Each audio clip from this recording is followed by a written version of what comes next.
hari ini tinggal menghitung hari saja kita meninggalkan bulan Sya'ban dan memasuki bulan Ramadan. Bulan yang tentu saja sangat dinantikan bagi kita orang-orang yang beriman.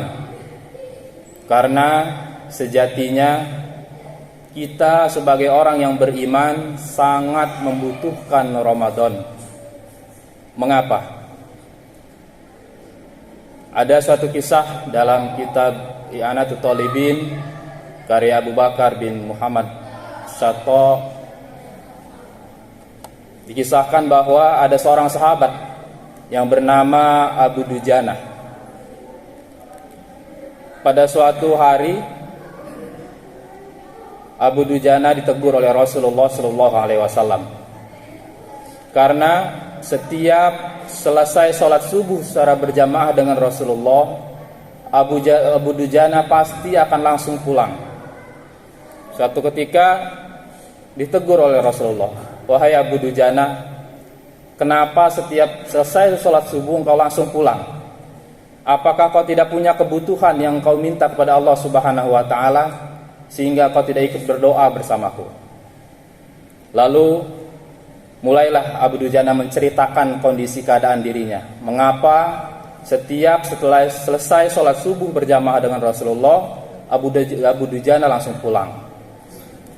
Abu Dujana mengisahkan bahwa dia memiliki seorang tetangga di rumahnya, yang rumahnya bersebelahan dengan rumah Abu Dujana. Si tetangga punya sebuah pohon kurma, yang mana pohon kurmanya itu cabangnya menjuntai ke halaman si rumah Abu Dujana. Dan setiap malam ketika kurma itu berbuah, dia akan rontok di malam hari dan akan jatuh di halaman bahkan di atas atap rumah Abu Dujana. Oleh karena itu Abu Dujana setiap subuh langsung pulang ke rumahnya dalam rangka apa? Yaitu dalam rangka untuk memungut buah kurma yang jatuh di halaman rumahnya, karena dia khawatir nanti anaknya keburu bangun lebih dulu dari Abu Dujana pulang dari subuh, lalu memakan buah kurma tersebut. Padahal buah kurma itu adalah milik tetangganya. Dan Abu Dujana mengisahkan kepada Nabi bahwa keluarganya memiliki keterbatasan ekonomi, bahkan sering sekali anak-anaknya dalam kondisi kelaparan. Oleh karenanya setiap bangun tidur, anak-anaknya tidak akan perlu bertanya. Ketika di rumahnya ada kurma yang berserakan, dia akan memakannya. Bahkan Abu Dujana berkisah kepada Nabi bahwa suatu saat pernah anaknya langsung memakan buah kurma itu. Lalu Abu Dujana berusaha memuntahkan buah kurma yang sudah dimakan oleh anaknya. Mendengar ini, Rasulullah meneteskan air mata. Betapa luar biasa Abu Dujana menjaga dirinya dan keluarganya dari memakan sesuatu yang belum halal. Oleh karena itu Rasulullah mencari tahu siapa tetangga Abu Dujana ini. Rasulullah akhirnya menemukan dan Rasulullah menawarkan bahwa pohon kurma ini akan Rasul beli dengan pohon kurma di surga. Tetapi tetangganya ini agak istimewa. Ditawarkan diganti dengan pohon kurma di surga, dia menolak. Dia ingin sesuatu yang cash, yang bisa dia nikmati saat ini. Mendengar itu Abu Bakar langsung mengajukan diri, bagaimana kalau kurma kau aku bayar dengan 10 pohon kurma yang lebih baik daripada ini. Singkat cerita, dijuallah pohon kurma tersebut. Dari kisah ini kita bisa melihat bahwa seorang sahabat bernama Abu Dujana luar biasa menjaga dirinya dan keluarganya dari memakan makanan yang belum tentu jelas halalnya. Karena bisa jadi makanan itu adalah haram, karena itu milik tetangganya. Walaupun secara fikih sekarang kita kenal bahwa buah yang menjuntai ke halaman rumah kita dan itu bisa menjadi hak milik kita. Tentu saja dengan izin tetangga kita juga. Banyak lagi cerita-cerita tentang bagaimana para sahabat dan Nabi Muhammad SAW begitu luar biasa gigihnya menjaga dirinya dan keluarganya dari memakan sesuatu yang haram. Bahkan Rasulullah ketika cucunya Hasan masih merangkak. Dan ketika merangkak itu, Hasan menemukan sebiji kurma dan langsung memasukkan ke mulutnya. Rasulullah langsung mengejar dan berusaha memuntahkan, karena Rasulullah khawatir kurma yang dimakan adalah kurma sedekah. Karena Nabi kita Muhammad SAW dan keluarganya diharamkan untuk memakan harta sedekah. Berusaha dimuntahkan. Bayangkan anak yang masih merangkak menyuap sebutir kurma, Rasulullah langsung gapai dan langsung muntahkan. Ada juga kisah Abu Bakar yang suatu ketika dalam kondisi lapar, tiba-tiba pembantunya membawa makanan dan Abu Bakar langsung memintanya dan langsung memasukkan ke mulutnya. Ketika sudah dimasukkan, Abu Bakar baru sadar, ini makanan dari mana? Ditanyakan kepada pembantunya, dari mana kau dapatkan makanan ini? Pembantunya mengatakan bahwa makanan ini dibeli dari harta yang dulu aku bekerja sebagai dukun. Jelas itu adalah harta yang haram. Abu Bakar mengorek tenggorokannya sehingga memuntahkan makanan yang sudah ditelannya. Begitu gigihnya untuk menjaga mulut ini untuk memasukkan sesuatu yang haram. Begitupun sahabat Umar bin Khattab radhiyallahu anhu pernah memarahi satu orang anak yang baru berusia 7 tahun. Karena pada suatu hari anaknya menenteng-nenteng buah melon di saat rakyat sedang kelaparan karena musim paceklik kemarau berkepanjangan. Dia khawatir dengan buah yang dimakan itu menjadi sebab bencana akan datang, karena saat itu benar-benar dalam keadaan kesulitan. Rakyat dalam keadaan kesusahan, sedangkan keluarga khalifah dalam keadaan senang. Itu yang dia tidak harapkan. Oleh karenanya Ramadan, yang ibadah yang paling utama adalah siam, berpuasa, menahan diri kita dari makan dan minum dari terbit fajar hingga terbenam matahari. Sejatinya adalah tarbiyah, sejatinya adalah pendidikan bagi kita untuk menjaga diri kita memakan sesuatu yang haram. Karena di bulan Ramadan, jangankan yang haram, yang halal saja di siang hari kita tidak berani memasukkannya. Ketika dalam bulan Ramadan kita mampu melakukan itu, menjaga jangankan yang haram, yang halal pun kita tidak masukkan ke mulut kita.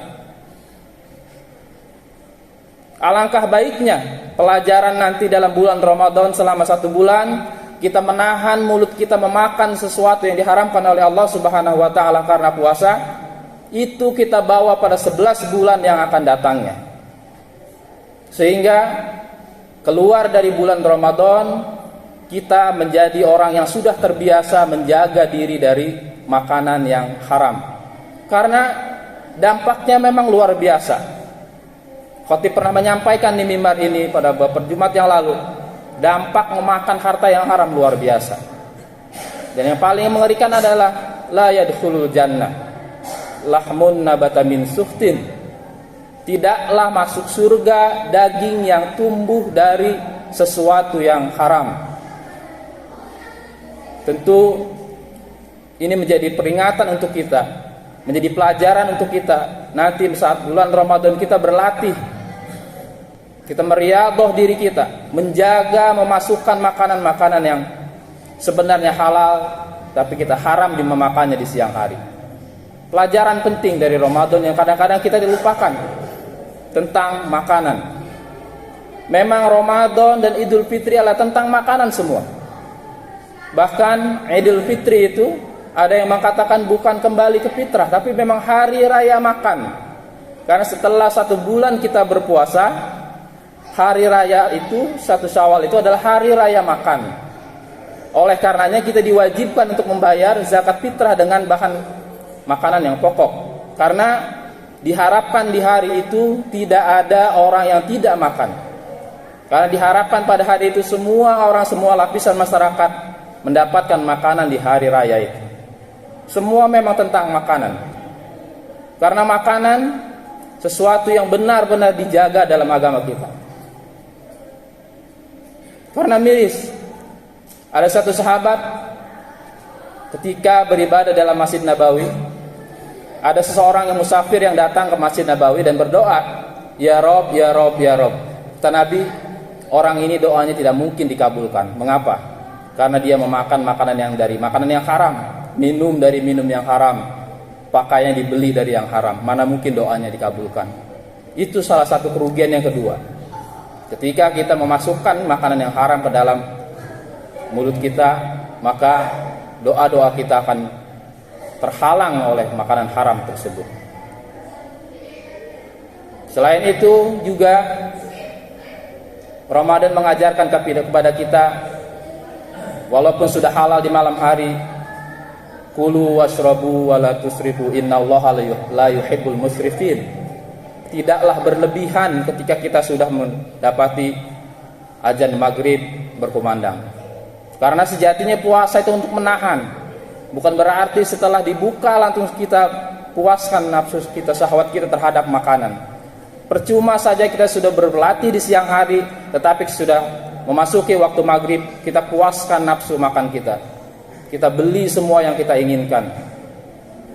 Pada hari ini kita dapati bahwa banyak orang yang makan bukan karena kebutuhan, tapi hanya keinginan.